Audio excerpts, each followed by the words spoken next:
Okay, people. So, sometimes interesting things really do just, man, hit you from nowhere, right? Just the other day, I get contacted by Gary Springer, Springer Associates PR.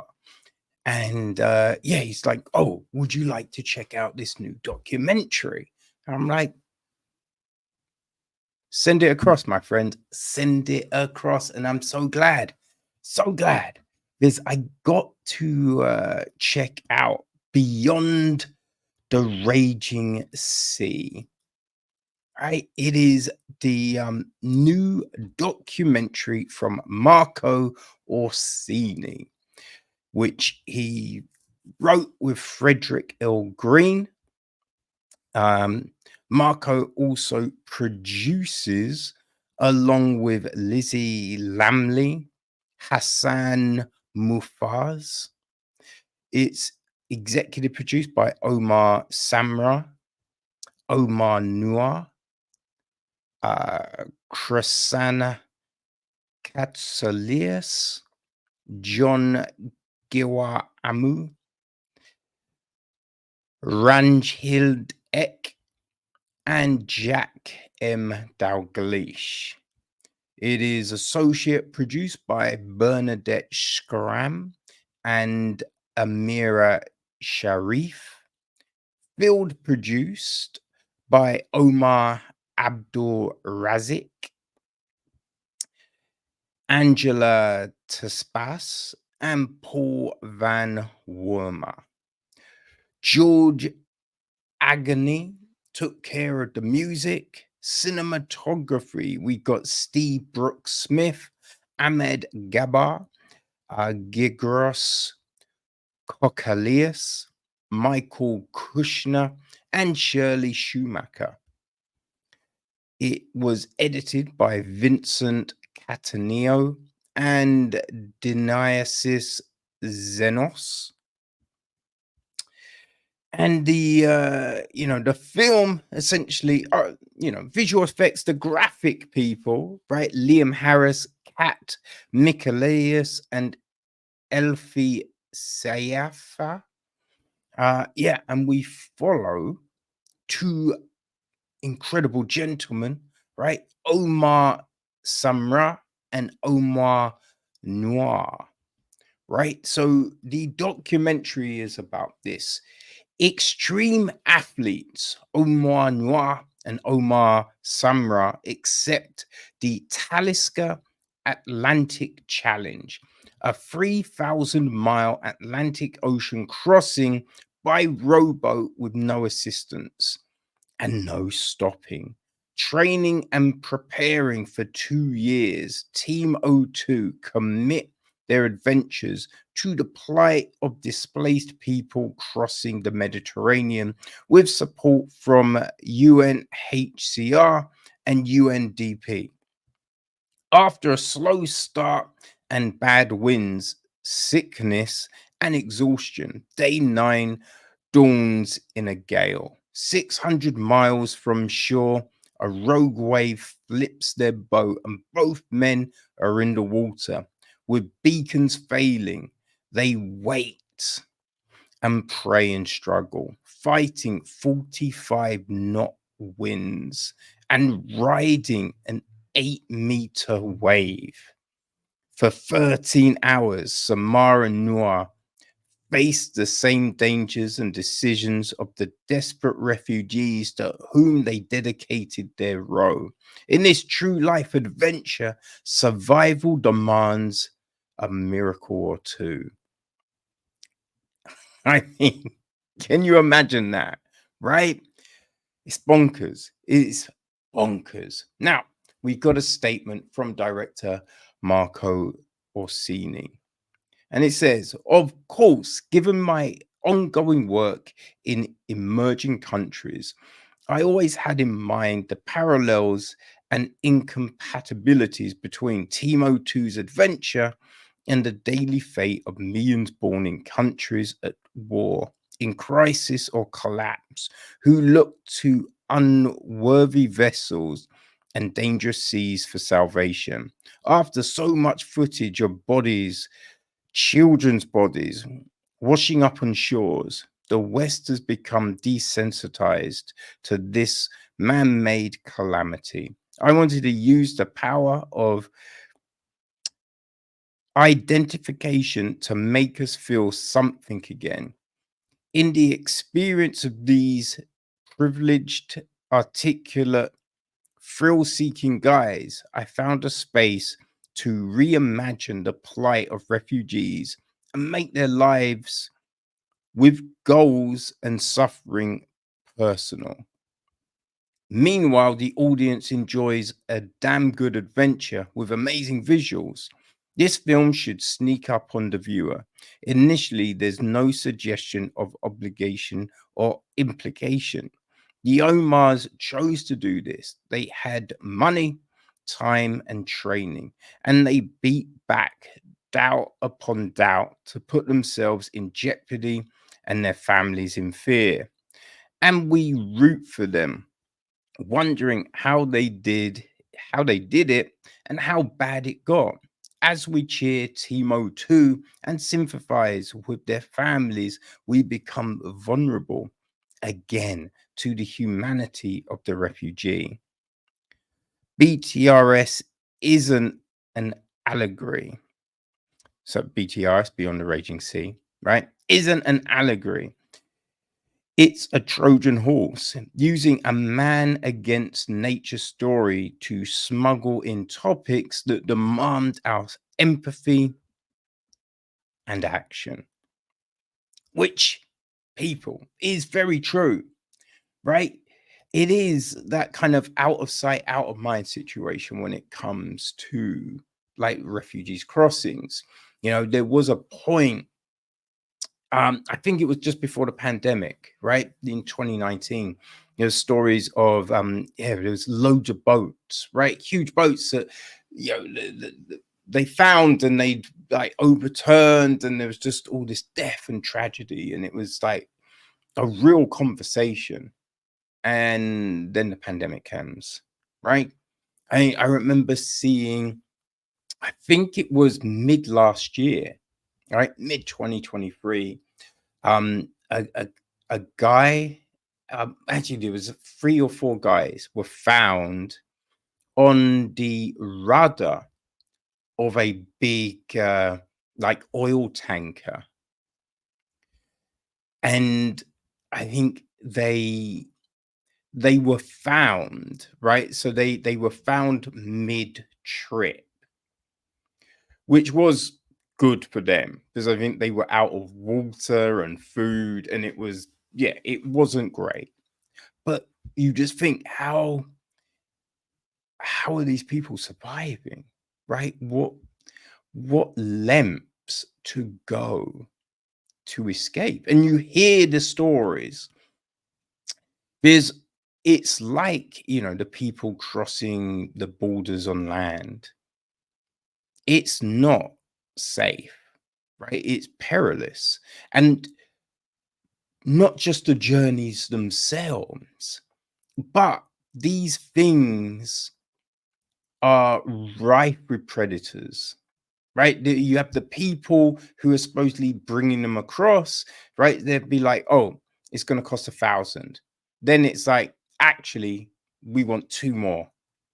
Otherwise, we're keeping everything and we're going to take your kids and we're going to, you know, so you have those things, right? Women, children, men, they're raped, right? Human traffickers snatch people for their nastiness. It's just terrible. It's a terrible situation.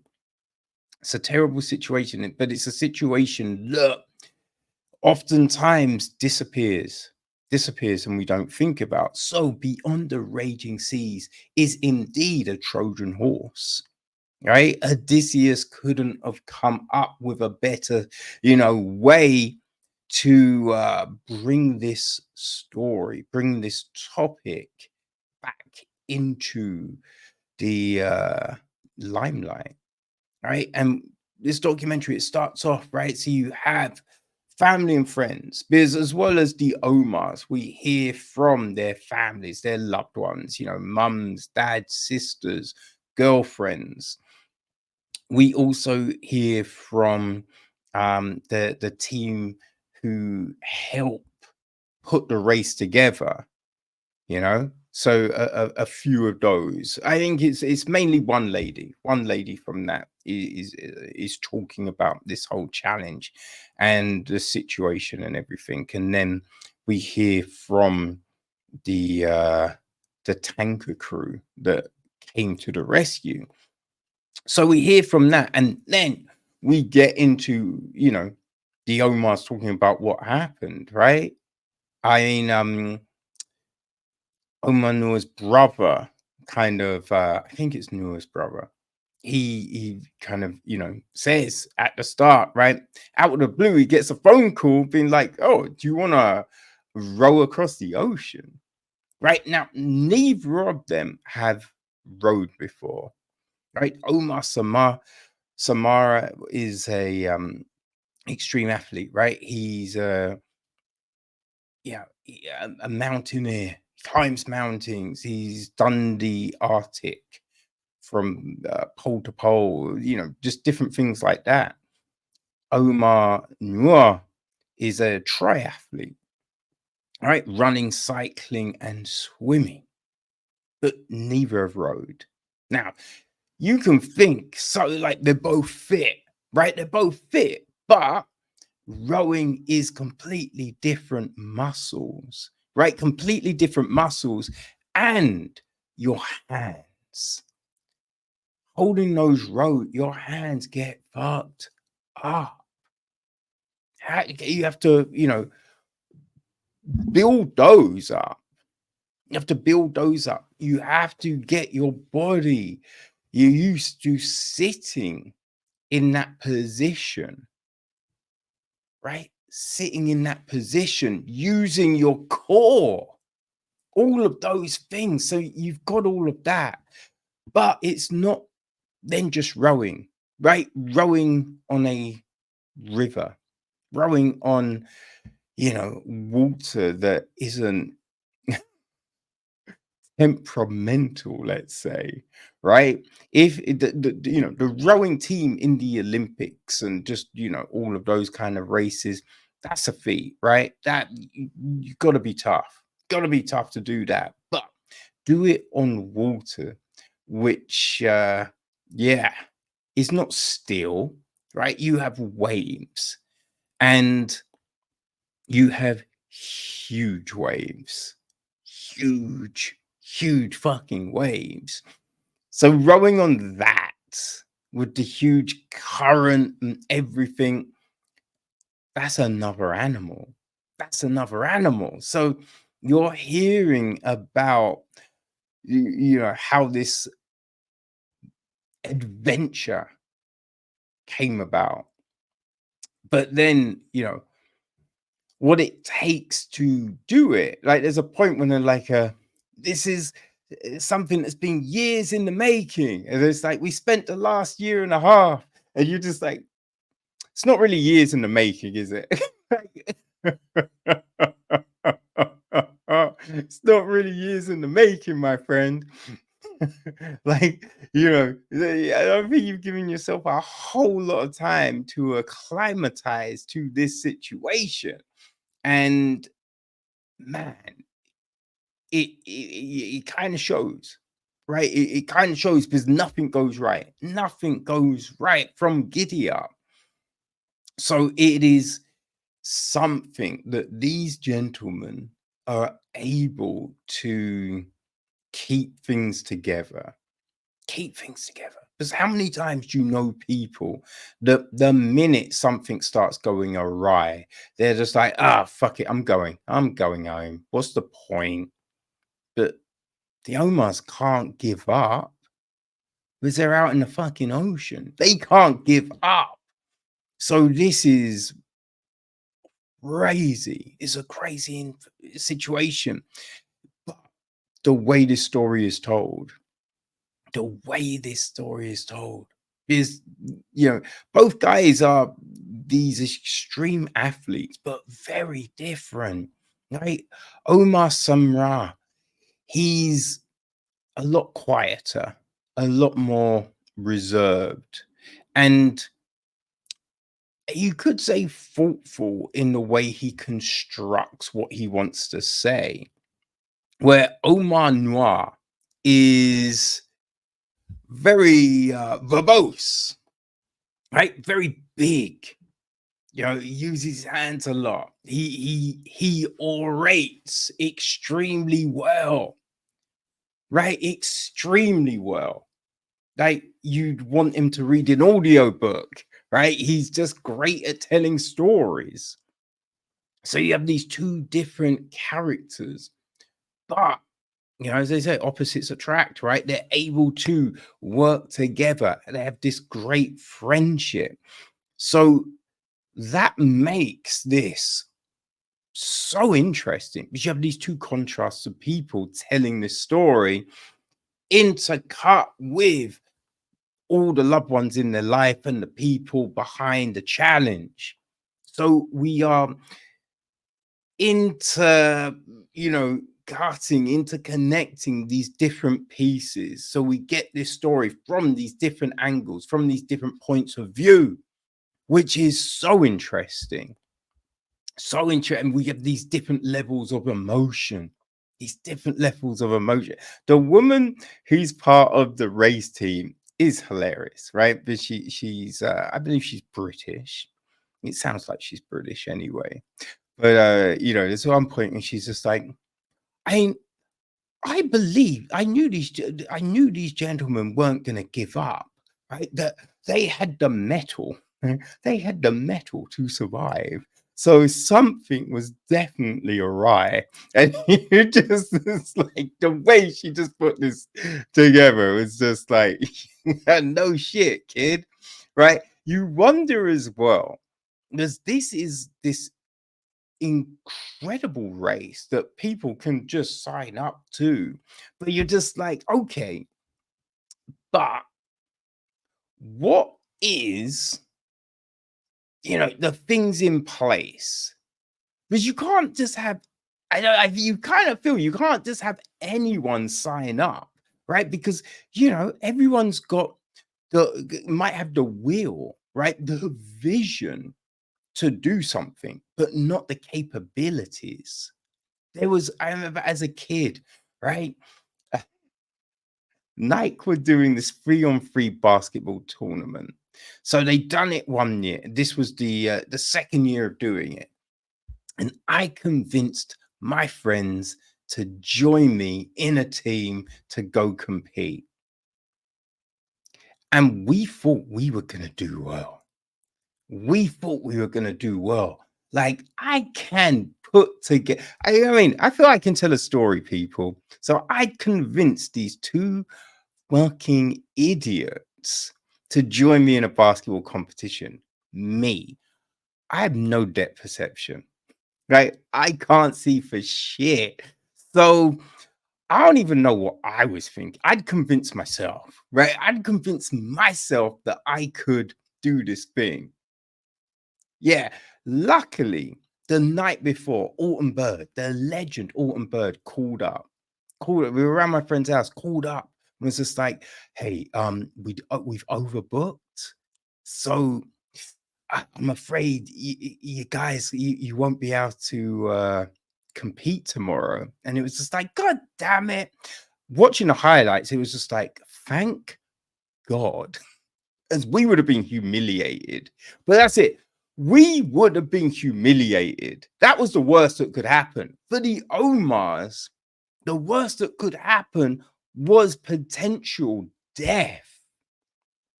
Was potential death. And that's the thing with anyone competing in this. So you kind of think there has to be things in place to stop just anyone competing. Because as we see from this incredible story, shit can get real motherfucking fast.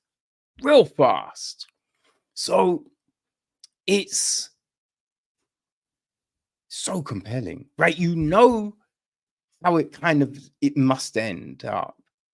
But even so, you are watching it going, and then what do you do? Right? And then what happens?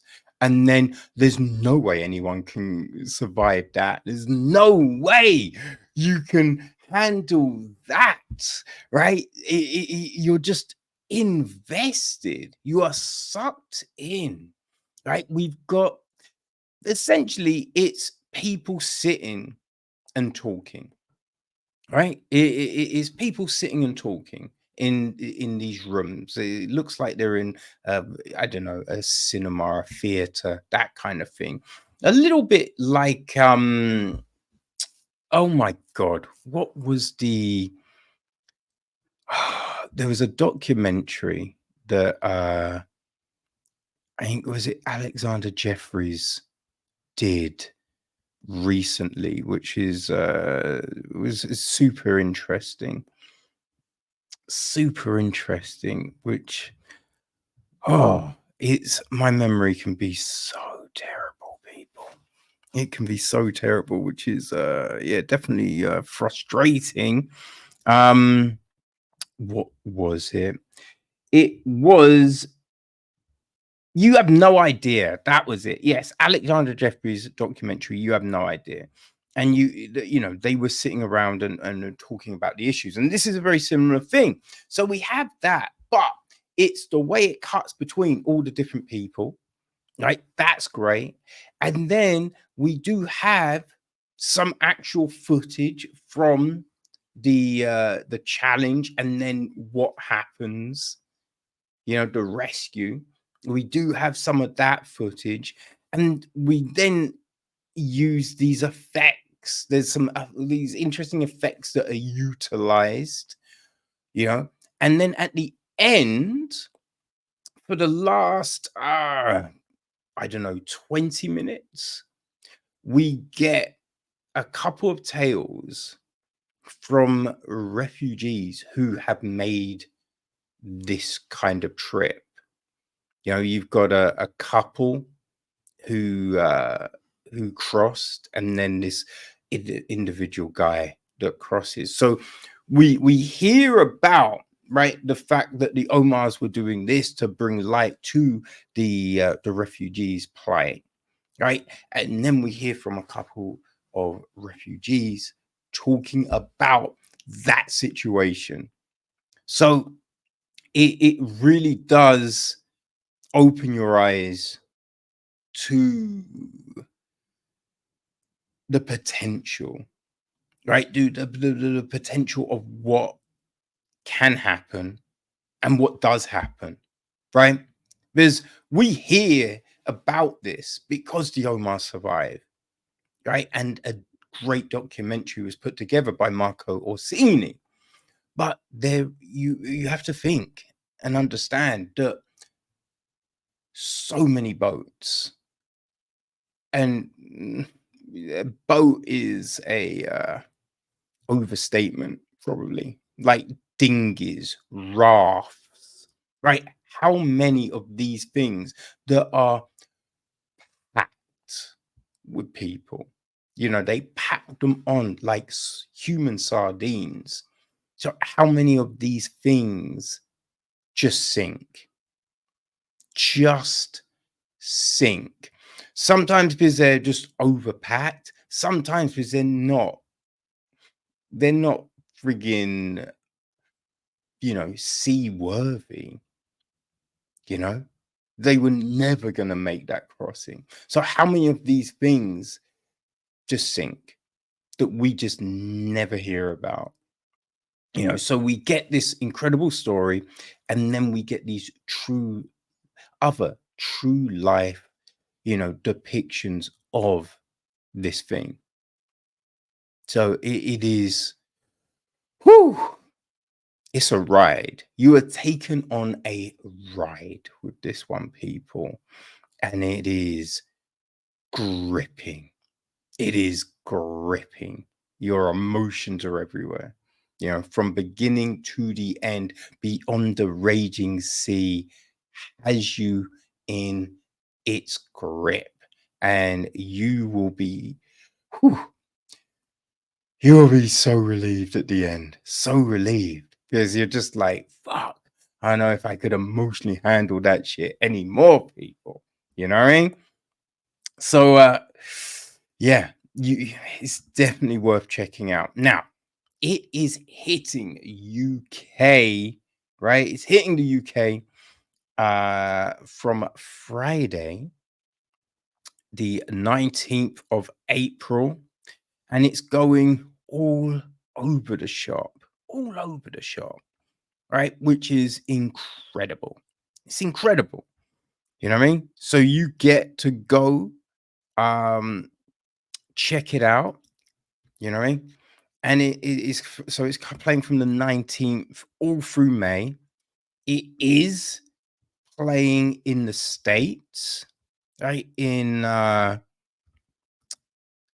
and New York, right? So you can go see it um from the 23rd, right? From the 23rd of the 25th to the 27th in Cinema Village, New York. And then the 3rd of May to the 5th at La Mala Monica Film Center in LA, you know. And in the UK, as I said, look, it's at Sheffield Dock Fest, I believe, or it's definitely in the showroom in Sheffield. It's at the Rio. It's at the Bertha Dock House, both in London, right? As well as Tavistock, Wharf. It's there, and then it's all over the country in Kewick, in Penrith, right? Bournemouth, Oban, uh, yeah, Corby, Kendal, Eastbourne. So all over the place, with new dates added every week. Every week there's a new. So if you go and you think, oh, but it's not playing near me, keep checking because new dates are coming up. So yeah, it's playing in the US, it's playing in the UK. If you're in the Middle East, it's on Netflix, baby. It's on Netflix for you guys. So yeah, people, it's all over the place. Go support it, go check it, and hit up your local spot and say, hey, I've heard about this documentary. Are you gonna get it? You know what I mean? Show your support and it will come to you, people. It will come to you. So Beyond the Raging Sea. It is an incredible documentary. It's an incredible story about incredible humans. Well, crazy humans, right? Crazy humans that got set out to do this insane challenge. But it's also, right, really shining the light on the plight of refugees. So it's an important message, people. Go check it out. Marco Orsini has done a fantastic job, him and his crew. So yeah, go check it. On the website, we'll have links to the socials. We'll have links to their website with all the dates. I'll put some of the dates on, my site so you can see. But yeah, for all the dates, check out Beyond the Raging Sea. Okay, enjoy it, people. Peace.